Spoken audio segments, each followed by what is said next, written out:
बहुत समय पहले एक समृद्ध और शक्तिशाली राज्य था जिसका नाम सूर्यपुर था। इस राज्य का शासक राजा सूरज सिंह था।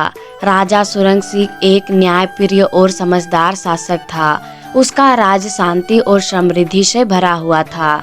उनके न्यायपूर्ण शासन के कारण लोग उसे अधिक सम्मान देते थे और उसके राज्य में किसी प्रकार की अशांति नहीं थी, क्योंकि उसे कभी सच्चा प्रेम या आत्मिक शांति का अनुभव नहीं हुआ था।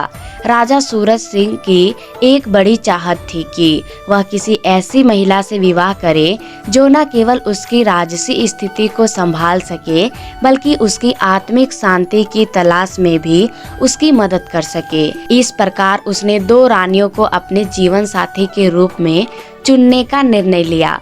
राजा ने पहली रानी के रूप में रानी कंचन को चुना। रानी कंचन सुंदर, बुद्धिमान और प्रभावशाली थी। वह अपने आकर्षण और चतुराई के कारण राजा सूरज सिंह के दिल में खास स्थान रखती थी। दूसरी रानी मीरा पूरी तरह से विपरीत थी। वह शांत, धार्मिक और आत्मिक उन्नति की ओर अग्रसर थी।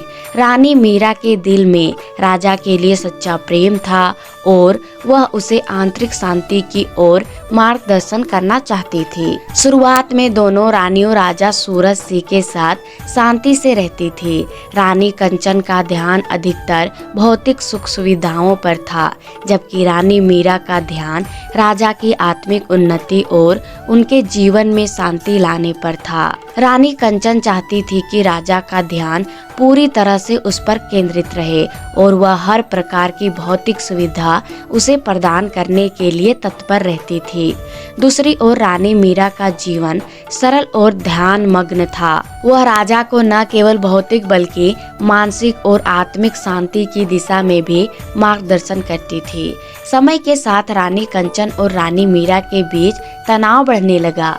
रानी कंचन ने महसूस किया कि रानी मीरा राजा के साथ अधिक समय बिताती है और उसे आत्मिक शांति की बातें सिखाती है, जिससे राजा का ध्यान उसकी भौतिक सुख सुविधाओं से हटकर आत्मिक विकास की ओर बढ़ रहा था। यह स्थिति रानी कंचन के लिए असहनीय हो गई। उसने राजा के दिल को फिर से अपने पास लाने के लिए कई योजनाएं बनाना शुरू कर दी। एक दिन राजा सूरज सिंह को अपने महल में एक साधु का दर्शन हुआ। साधु ने राजा से कहा, हे राजन, तुम्हारी किस्मत केवल तुम्हारे फैसलों से तय नहीं होती, बल्कि तुम्हारे अंदर की इच्छाओं और आस्थाओं से भी प्रभावित होती है। यदि तुम दोनों रानियों के बीच संतुलन स्थापित करना चाहते हो तो तुम्हें अपनी किस्मत का सौदा करना होगा। राजा ने साधु की बातों को गंभीरता से सुना और सोचा कि उसे अपनी किस्मत को सही दिशा में मोड़ना है तो उसे कुछ बड़ा और कठिन निर्णय लेना होगा। राजा सूरज सिंह ने दोनों रानियों को बुलाया और उनसे अपने भावनाओं को खुलकर इजहार किया। उसने कहा, मुझे अपने जीवन में रानियों की जरूरत है, लेकिन अब मुझे अपनी किस्मत का सौदा करना होगा। मैं चाहता हूँ कि हम तीनों मिलकर अपने जीवन को एक नए दृष्टिकोण से देखें। राजा ने यह निर्णय लिया कि अब वह दोनों रानियों के साथ अलग अलग समय बिताएगा और हर रानी के साथ बिताए गए समय को समझने और उसे सम्मान देने का प्रयास करेगा। उसने यह भी सुनिश्चित किया कि वह दोनों रानियों के बीच संतुलन बनाए रखेगा, ताकि न तो कोई रानी दुखी हो और न ही वह अपनी आत्मिक शांति खोए। राजा का यह निर्णय दोनों रानियों के लिए एक चुनौती थी। रानी कंचन, जो हमेशा भौतिक सुखों में डूबी रहती थी, उसे यह समझना मुश्किल था कि राजा को आत्मिक शांति की ओर ध्यान क्यों केंद्रित करना चाहिए। वही रानी मीरा, जो हमेशा राजा के आत्मिक उन्नति के बारे में सोचती थी, उसे भी यह मुश्किल लग रहा था कि भौतिक सुख सुविधाओं को कैसे नजरअंदाज किया जाए। समय के साथ रानी कंचन ने महसूस किया कि केवल भौतिक सुख सुख सुविधाएं राजा को संतुष्ट नहीं कर सकती और रानी मीरा ने यह समझा कि राजा को शांति और सुख का अनुभव दिलाने के लिए कभी कभी भौतिक सुखों को भी महत्व देना पड़ेगा। दोनों रानियां अब समझने लगी कि राजा का फैसला उनके बीच एक संतुलन स्थापित कर रहा है ताकि वे दोनों राजा के साथ अपने जीवन को सशक्त बना सके। राजा सूरज सिंह ने दोनों रानियों के साथ मिलकर जीवन की नई शुरुआत की।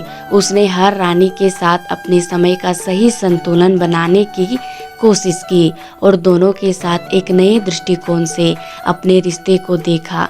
धीरे धीरे राज्य में शांति और समृद्धि बनी रही और राजा सूरज सिंह को अपनी किस्मत के साथ सामंजस्य स्थापित करने की संतुष्टि मिली। राजा सूरज सिंह ने यह समझा कि किस्मत किसी विशेष दिशा में तय नहीं होती, बल्कि वह हमारे निर्णयों और कर्मों के आधार पर बदलती है। यदि हम अपनी इच्छाओं और ज़रूरतों को समझकर जीवन में संतुलन बना लें तो हम अपने जीवन को न केवल सुखी बना सकते हैं बल्कि अपने आत्मिक शांति भी पा सकते हैं। यह कहानी हमें सिखाती है कि जीवन में किसी भी कठिनाइयों का सामना करते समय हमें अपने निर्णयों में समझदारी और संतुलन बनाए रखना चाहिए। राजा सूरज सिंह की कहानी यह साबित करती है कि किस्मत को हमेशा चुनौती दी जा सकती है, लेकिन इसके लिए हमें अपने कर्मों और विचारों में निरंतर सुधार करना होता है। किस्मत का सौदा केवल एक निर्णय नहीं, बल्कि जीवन में समझने और उसे सही दिशा में मोड़ने की प्रक्रिया है। राधे राधे।